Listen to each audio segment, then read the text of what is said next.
reste une guerre de clans à étudier. Beaucoup de choses se disent autour de l'arrestation, c'est vrai, mais les faits tels qu'on les soupçonne déjà en présomption, l'affaire Marc Foss, on en a beaucoup parlé, des affaires de rétrocommission, de commission et des patrouillages de conclusion dans la fourniture de matériel militaire avec des firmes françaises. Et beaucoup parlent aussi d'une arrestation politique, beaucoup parlent aussi d'autres, d'une affaire de clan entre un clan, les Boulous, pour ne pas vous le dire, et les Nanga, qui sont une affaire entre beaufs, comme disait quelqu'un, lui de beauf au palais. Nous allons essayer de voir tout ça autour, sans dédouaner le présumé qui est aux mains de la justice, et seule la justice nous dira plus tard s'il est coupable ou non. Léonard Fadia, peut-on parler de guerre? C'est tout comme. Je voudrais dire que je suis le directeur de publication du journal en ligne, Les Visages d'Afrique.online. Et dans notre dernière parution, nous avons essayé d'entrer un peu en profondeur dans cette affaire. Nous avons estimé que, de prime abord, officiellement, tous ceux qui sont à Kondengue, ils sont pour détournement de fonds. Alors pourquoi est-ce qu'on ne mettrait pas Mbengo en prison pour détournement de fonds?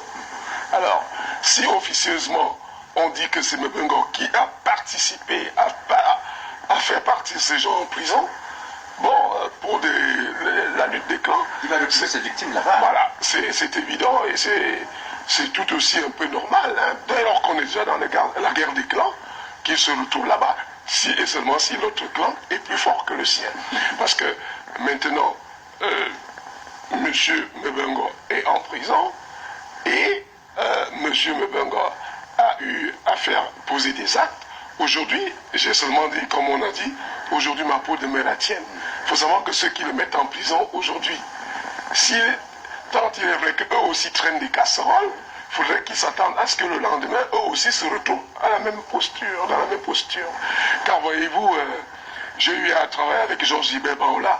Je vous avoue que lui et moi, on ne s'entendait pas, parce que chaque fois, il disait, ils iront en prison, ils iront en prison. Mais à la fin, je me rends compte que tous ceux à qui il avait promis la prison, ils sont presque tous en prison.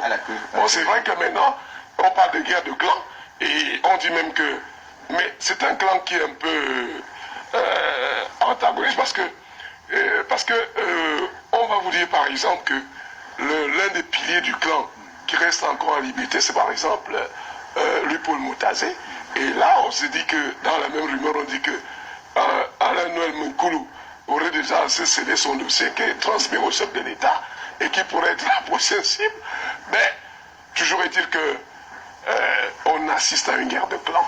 Et même le redéploiement des éléments des forces armées dans les forces armées hier, je crois que participe de cette stratégie qui voudrait contrôler un peu le clan Mbengo, qui avait la main très longue dans les forces armées. On parle aussi de David Kotelman qui est annoncé au TCS.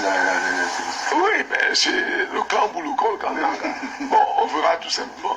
Vous savez que ça fait en sorte que les clans se sont formés. Même si on dit que Boulou, il y a quand même des gens qui appartiennent, les Bamileke par exemple, qui appartiennent au clan Boulou. Il y a des Bamileke qui appartiennent au clan. C'est pour ça qu'on dit par exemple que Luc Sinjun a finalement réussi à avoir la peau de Viviane et Somba et Biolé. Non, voilà, ce n'est que le début. Mais vivement, tout ce que je voudrais souhaiter, c'est que ça ne dégénère pas, que le pays ne s'embrase pas. Parce que pour tout cela, comme nous l'avons dit, tout cela pour la plupart ont des doubles nationalités. Quand bien même ça s'embraserait, ils partiraient pendant que nous autres nous resterons dans